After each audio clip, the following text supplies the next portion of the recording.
une voix de Chambly. Bernard Marlet, bonjour. Bonjour. Alors vous êtes une figure emblématique de Chambly, notamment à travers le CLEC. Si vous voulez bien, je commence par un petit portrait sur ce que je sais de vous. Vous me le permettez ? Je permets. Voilà, et vous me dites ensuite si vous êtes d'accord avec tout ça. Alors le Bernard Marlet que j'ai le plaisir de connaître, c'est quelqu'un qui aime profondément sa ville. C'est vrai ? C'est pas vrai ? C'est vrai. Oui.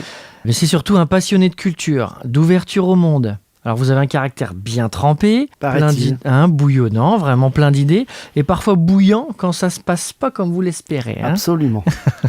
Alors Bernard, c'est aussi Bernard l'exigeant, notamment à travers les festivals que vous organisez pour le CLEC, mais exigeant dans le sens perfectionniste. Absolument. Bon.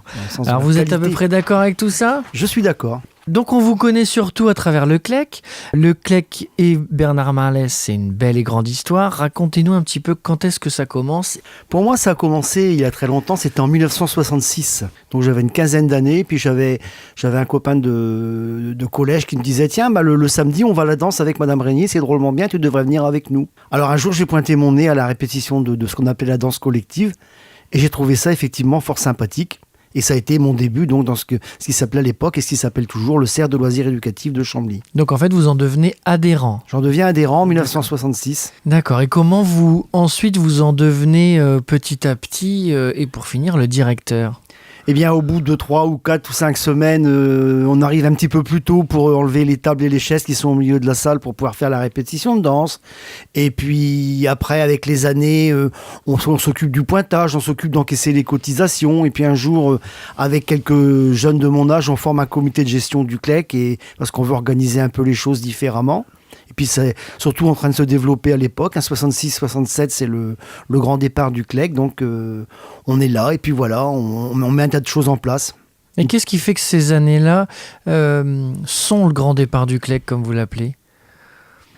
Je crois parce qu'il y avait une équipe. Il y avait une première équipe en 1960. Je crois qu'il ne faut pas sous-estimer le travail qui a été fait en 1960 par monsieur et madame Régnier et toutes les personnes qui étaient à l'époque, les familles Bruxelles, les familles Salé, qui ont fait un travail formidable pour mettre cette association en place. C'est là qu'on a démarré des activités nouvelles comme la danse rythmique, le judo, et que le CLEC a commencé à se développer. D'accord, donc le CLEC se diversifie cette période-là. Il se diversifie, voilà. Oui. D'accord, et les adhérents affluent ?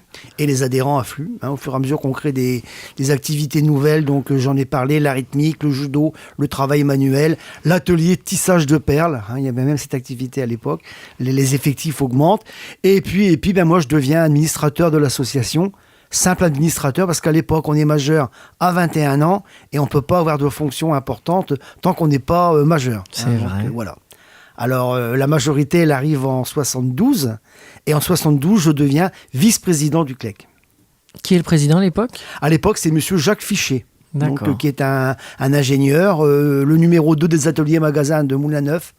Un monsieur dont j'ai un très bon souvenir et qui était un monsieur extraordinaire, d'une intelligence supérieure et quelqu'un de très bien. Je voudrais rendre hommage à sa mémoire aujourd'hui et penser à son épouse et ses enfants qui sont toujours là, redire que monsieur Fichet était un grand homme et il a beaucoup aidé le CLEC à l'époque à se développer. D'accord, donc en fait vous êtes à cette époque-là le bras droit du CLEC, vous vous occupez de quoi ? Je m'occupe de la comptabilité, de l'organisation des manifestations, du développement, vous êtes déjà dans la recherche de nouvelles activités, dans l'organisation des nouvelles activités ? Ah oui, bien sûr. À chaque fois que quelqu'un vient me consulter pour dire est-ce qu'on pourrait créer cette activité à Chambly, si on peut le faire, je mets tout en œuvre pour pouvoir le faire. Alors, et vous en devenez président à quelle période alors ? Alors, j'ai plus trop souvenir à quelle époque je suis président, mais c'est peut-être dans les années, je pense, 75, 76. Et donc, vous avez été président combien de temps ? Alors, jusque 2001. En 2001, j'ai donné ma démission puisque je prenais le place de directeur qu'on venait de créer. Donc, je ne pouvais plus être administrateur de l'association. D'accord. En devenant directeur. Donc, directeur à partir de 2001. J'ai été embauché le jour de mes 50 ans et un jour. Et donc, de nombreuses années en tant que président. Ah oui. Que président ou que directeur ? Non, président. Président du CLEC, pratiquement, oui, plus de 20 ans, 25 ans président. 25 ans président. Et du coup, c'est vous qui voyez arriver le jeune Robin Cosentino, qui aujourd'hui a pris le relais. A pris la place de directeur, oui. Comment ça s'est passé avec Robin ? Parce qu'il arrive, il aime le monde associatif. Mais on ne devient pas président. C'est un comme peu ça. particulier et c'est une belle aventure parce que bon, c'était une époque où on occupait beaucoup c'était des contrats aidés, des TUC, enfin des jeunes et Dieu sait malheureusement c'était très difficile parce que j'en ai géré des vraiment très très difficiles. Et au milieu de cela, il y a Robin. Arrive Robin Cosentino et le premier soir, mais je me dis attends, je dis à mes collègues, mais je dis attends, il a fait en une journée ce que les autres auraient fait en 15 jours. Alors là, c'était extraordinaire. Alors, on était vraiment très très contents de son travail. Il était en contrat, je crois que c'était un contrat CES, ça s'appelait à l'époque, hein, ce contrat. Et ça se passait vraiment très bien avec Robin Cosentino. Malheureusement, un matin, il m'annonce, bien écoute, j'ai une opportunité de faire une formation et j'aimerais bien pouvoir la faire. Notre but, c'était pas d'attacher les gens. Au contraire, c'est de leur donner la possibilité de trouver un emploi, de se former. J'écoute, vas-y mon gars, n'hésite pas, il faut le faire. Donc il a fait cette formation. Et il s'est trouvé que quelques temps après, nous, on avait un poste à pourvoir justement de coordinateur de la vie associative. Et Robin Cosentino revient sur le marché parce qu'il a terminé sa formation. Seulement, il y a un petit problème, c'est qu'il est un petit peu plus âgé. Il y avait des limites d'âge, c'était les contrats emploi jeunes à l'époque. D'accord. Il y avait un petit souci de date. Et là, je remercie au passage Michel Français qui nous a aidés en intervenant auprès du ministère. Et on a pu embaucher Robin Cosentino, qui a été mon bras droit jusqu'à mon départ en retraite il y a 2 ans maintenant. Donc petit à petit, vous le formez. Bien sûr. C'est aussi quelqu'un d'autodidacte. Oui, tout à fait. Tout à fait. Puis il s'est formé à mes côtés, on a travaillé ensemble. Moi, j'ai fait le maximum pour lui apprendre ce goût de la vie associative, du bienfait, d'aller vers les autres. Et c'est ce qui fait qu'il n'y a pas si longtemps que ça, le témoin est passé vraiment en douceur. Bien sûr. Quel regard vous portez sur le CLEC aujourd'hui ? Moi, le regard me plaît bien parce que c'est la continuité, en fait. Moi, j'aurais pas voulu que tombe cette association alors que pendant plus de presque 50 ans, j'avais œuvré pour elle. Donc, moi, mon objectif, c'était ça. Alors, bien sûr, je vais être très franc, ça a été très difficile pour moi de quitter ce poste de directeur. Oui, parce que vous êtes un peu hyperactif, vous occupez tout, vous aimez mais il n'y a bien. pas que ça. Pendant plus de 40 ans, c'est vous qui avez les clés. C'est vous qui avez la signature des comptes en banque, c'est vous qui avez la carte bleue, c'est vous qui décidez si on fait un pot, si on n'en fait pas pour la nouvelle année. Et du jour au lendemain, vous n'êtes plus rien du tout. Parce qu'en fait, quand vous partez, vous partez à la retraite. Voilà, je pars à la retraite et je redeviens un simple administrateur du CLEC. Et là, c'était une époque très, très difficile à vivre. D'accord, parce que de journées très très occupées à être 10-12 heures par jour sur le pont, l'activité est moindre. Voilà, puis cette perte de responsabilité, ça c'était dramatique pour moi. Et puis bon, finalement, petit à petit, les choses allant, se passant, moi j'ai retrouvé dans cette association ma place. J'ai gardé des domaines d'activité. Je suis toujours le directeur du festival de folklore. J'espère monter encore au moins 2 ou 3 festivals avant de passer la main. Je m'occupe de l'activité randonnée. Quand il y a des lotos, eh bien, je crois que je suis là le premier pour donner un coup de main également. Donc, je suis bénévole à l'association et administrateur. Administrateur, oui. D'accord. Voilà. Donc, pour moi, l'aventure continue. Bon. C'est un peu différent, quoi, mais c'est pas plus mal finalement. On s'y habitue après. Hein. Finalement, la retraite, c'est pas si mal que ça. Bon, et toujours donc partie prenante du CLEC, comme vous le dites, parce que vous organisez des festivals qui sont des temps forts au niveau du CLEC, le festival de folklore notamment. Donc vous dirigez toujours Chambly Folk ? Toujours. Enfin, je ne dirige plus Chambly Folk. Hein. J'ai passé la main à un garçon extraordinaire aussi, Alexandre Fresne, hein, qui est maintenant le responsable de Chambly Folk.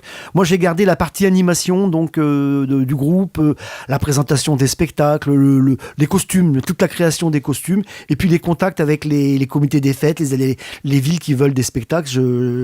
C'est moi qui lance les rendez-vous, en fait. Et ce festival de folklore, tout vient de vous, ou presque, en tout cas son développement. Vous aimez profondément tout ce qui est culture, vous aimez l'international, vous aimez l'ouverture au monde. Parlez-nous un petit peu de ça. C'était en 1993, on était en tournée au Portugal. Donc c'était un événement pour nous, c'était vraiment la première grande tournée de Chambly Folk. Hein, et on participait à un festival international. J'étais avec Jean-Marie Berniaud, qui était le président de l'époque. Et puis on trouvait que c'était drôlement bien, un festival. Il y avait un groupe grec qui était là, beaucoup de groupes portugais. On se dit, et si nous, à Chambly, on faisait un festival de folklore ?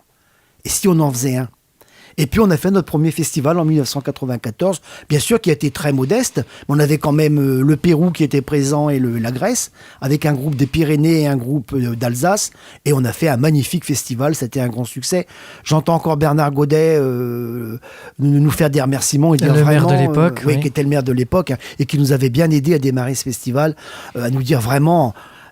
j'entends dire, il disait à Jean-Pierre Marceau, quand Marley fait quelque chose, c'est quand même bien. Hein, et, voilà. Et ce festival, eh bien, c'est vrai qu'il a pris une dimension de plus en plus importante. On vient de terminer la 11e édition. Je prépare déjà la 12e, donc qui aura lieu en 2016. Ça fait partie même intégrante du paysage culturel de Chambly maintenant, hein, donc ce festival qui a lieu tous les 2 ans.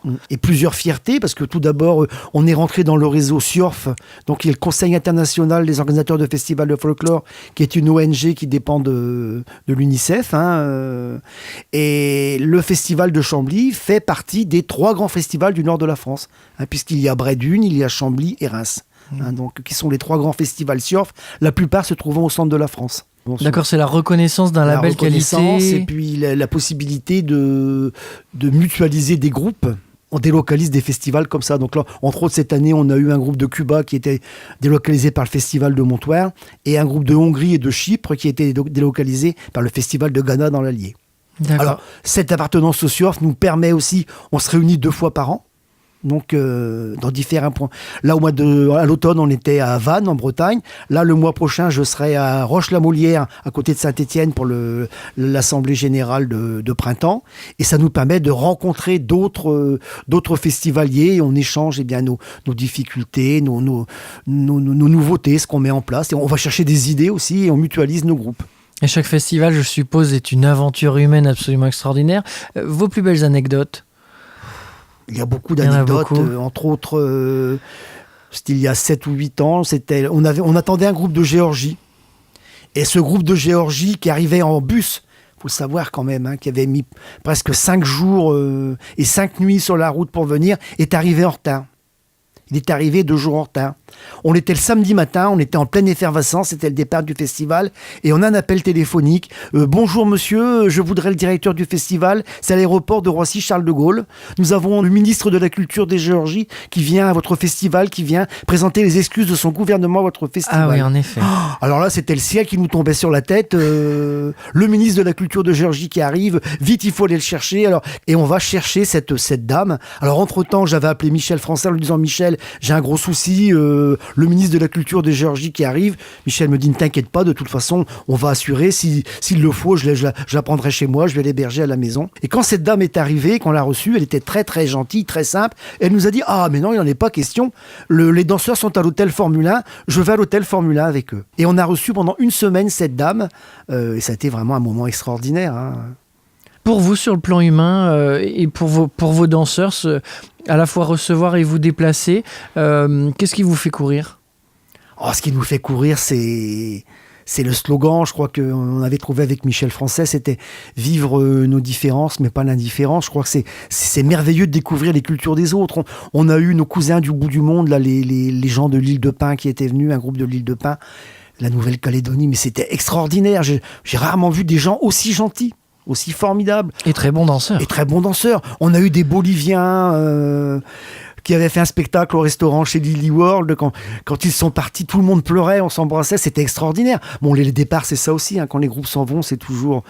Mais on n'a que des bons souvenirs, que des moments extraordinaires, des groupes merveilleux. On avait eu le Mexique, quand ils dansaient, ça remet tellement qu'il y avait 1 mètre de poussière qui montait au-dessus de la scène. Enfin, c'était extraordinaire, quoi. C'est que des bons souvenirs. Que des bons souvenirs d'amitié, de gens généreux qui amènent leur culture, qui sont souvent très belles, qui sont différentes. On a eu des groupes asiatiques merveilleux. Et c'est vrai que dans ces moments-là, le mot fraternité prend tout son sens. Hein. C'est vrai qu'on assiste à des scènes de partage qui sont vraiment mémorables. Et on a une photo au CLEC que j'aime beaucoup. Ce sont deux ados qui ont 14-15 ans peut-être, et un Calédonien, donc de l'île de Pin, et un petit gars de Géorgie. Et ils sont assis côte à côte, ils ont échangé leurs chapeaux. Donc le Géorgien a mis le gros chapeau en paille du petit gars de l'île de Pin, et le petit gars de l'île de Pin, il a mis la toque en fourrure du garçon de Géorgie. Ils sont tous les deux, ils ne se comprennent pas parce qu'ils n'ont pas le même langage, mais une amitié s'est développée entre ces 2 garçons. Ils arrivent quand même à avoir une sorte de dialogue, et ça, je trouve ça extraordinaire. Oui, c'est vraiment la beauté de ce type de festival. Vous en organisez d'autres aussi, par exemple les médiévales. Les médiévales, oui, c'est en alternance, 1 année sur 2. deux. Donc une année le festival, une année les médiévales. Et la taverne de Maître Bernard rayonne bien au-delà de Chambly maintenant. Voilà, c'est un de mes côtés que j'aime bien, c'est le côté restauration. C'est vrai que je suis bien connu à Chambly aussi pour les repas que j'ai faits, entre autres au Téléthon ou au médiéval. Profondément bon vivant. Oui. Bon vivant, j'aime beaucoup les gens et... Bon, je le dis tout le temps, c'est un peu naïf, peut-être un peu niais, mais enfin, je crois que au lieu de dépenser de l'argent pour faire des mines antipersonnelles ou des armes, on donnerait de l'argent aux jeunes et on les enverrait visiter d'autres pays. Il y a eu des expériences qui ont été faites au niveau de la ville de Trappes, dans les Yvelines entre autres, où on a envoyé des jeunes des quartiers qui étaient vraiment, c'est péjoratif ce que je vais dire, mais entre guillemets des petits racailles, quoi. On les a envoyés en Afrique.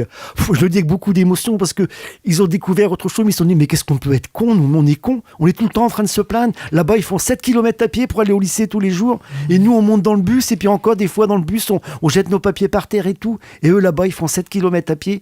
Et après, il y a eu l'échange retour. Les petits gars d'Afrique sont venus à Trappes. Et ça, c'est formidable, formidable. Et je vous garantis que ces garçons qui étaient peut-être destinés à mal tourner, ils ont complètement changé aujourd'hui leur façon de voir les choses. Et je crois que c'est ça, il faut faire rencontrer les gens, il faut les faire se connaître.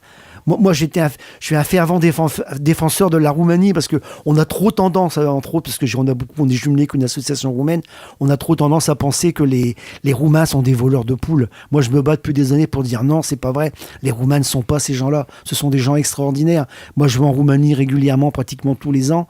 Les Roumains sont des gens extraordinaires et je crois qu'on a tous intérêt à partager nos cultures, à découvrir d'autres choses. De toute façon, la généralisation n'a jamais rien de bon. Hein. C'est d'actualité en ce moment avec tous les problèmes qui se passent, l'islamisme, etc. La religion islamique, en fait, est absolument formidable. Et puis, il y a des gisements d'amitié, de culture à découvrir. Mais je crois qu'on n'en fait pas assez. Il faudrait y travailler beaucoup plus. Moi, je crois qu'il faut qu'on arrête un peu de vivre chacun dans son coin et... Il faut qu'on soit beaucoup plus ensemble, qu'on ait beaucoup plus d'occasions de se rencontrer, de faire la fête entre personnes. Bon alors ce Bernard Marley, il a parfois un caractère bien trempé, mais il est surtout profondément humain. Ah, je suis pas facile. Ça, c'est sûr que... J'ai certains regrets, d'ailleurs, de moments où j'étais très désagréable avec des gens qui ne le méritaient pas. Et je pense entre autres à Bernard Godet qui a fait un gros travail sur Chambly. Et puis, à un moment, c'était un soir de gala de chorégraphie. Et puis... c'était aussi la rançon de la Loire. Hein. On avait demandé 300 chaises et puis ce gala de chorégraphie, il y avait 600 personnes. Alors il n'y avait pas de chaises. Voilà, gros succès. Alors j'ai pris le micro et puis j'ai exprimé mon mécontentement en critiquant ouvertement la municipalité qui mettait pas ce qu'il fallait. Alors qu'elle avait fait le maximum, quoi. Bon, c'était pas très sympa de ma part. Mais Bernard n'a pas été rancunier puisque quelques temps après, on avait l'opportunité d'avoir ce local où nous sommes actuellement 29 rue André Caron. Il fallait absolument qu'on ait l'aide de la municipalité pour pouvoir y être. Il fallait que je mette de l'eau dans mon vin et que j'aille voir Bernard Godet pour lui demander une subvention complémentaire. Et je l'ai fait, il m'a reçu très gentiment. Et le conseil municipal de l'époque a accepté à 100% la majorité absolue de nous accorder cette aide pour avoir ce local. Ce local dans lequel le CLEC évolue toujours. On est vraiment très bien et qui est un bien vivre permanent, quoi, ce local. C'est vraiment... Bon, le CLEC, vous l'avez dans le sang. Oui. Jusqu'à mon dernier jour, je pense que je l'aurai dans le sang. Bon, ça n'a pas toujours été facile, parce que ça m'a peut-être empêché de voir grandir mes enfants, de pas souvent être chez moi, mais bon, c'est un choix aussi après. Hein. Aujourd'hui, le CLEC est une des plus grosses associations du sud de l'Oise. Tout à fait. Et rayonne bien au-delà des frontières de Chambly. Non, et puis on a un certain rayonnement, on est bien connu au niveau du conseil général, de la région, de la Ligue de l'enseignement de l'Oise, dont je suis le secrétaire général. Le CLEC est la plus grosse association adhérente de la Ligue de l'enseignement de l'Oise. Hein. Allez, pour terminer, parlez-nous un petit peu de vos rêves et de la manière dont vous espérez l'avenir, que ce soit par rapport au CLEC ou sur le plan personnel. Bon, sur le plan personnel, j'espère vivre encore quelques années, pouvoir en profiter. Vous le souhaitez, vous êtes encore tout jeune, là. C'est quoi, 35-36 ans vous avez, non? Quel âge? 35-36. Oh, j'aimerais bien avoir 35-36. Je suis plutôt plus près de 64 ans que... Non, vivre encore quelques années, et puis pouvoir continuer à passer le relais. Je pense que je vais encore faire 2-3 festivals de folklore et je passerai la main... Susciter des vocations. Susciter des vocations, oui. On a un bon groupe là, qui tourne bien, Chambly Folk. Voilà, et puis là, j'ai peut-être pas beaucoup profité de mes enfants, mais je profite plus de mes petits-enfants, donc ça, c'est bien agréable. Bon, écoutez, un grand merci d'être venu jusqu'à nous. Merci pour votre bonne humeur, votre enthousiasme et puis tout ce que vous faites pour Chambly. Merci, c'est moi qui vous remercie pour votre accueil. Et à très bientôt, Bernard. À très bientôt. Radio Chambly. Radio Chambly. Radio Chambly. Votre radio de proximité.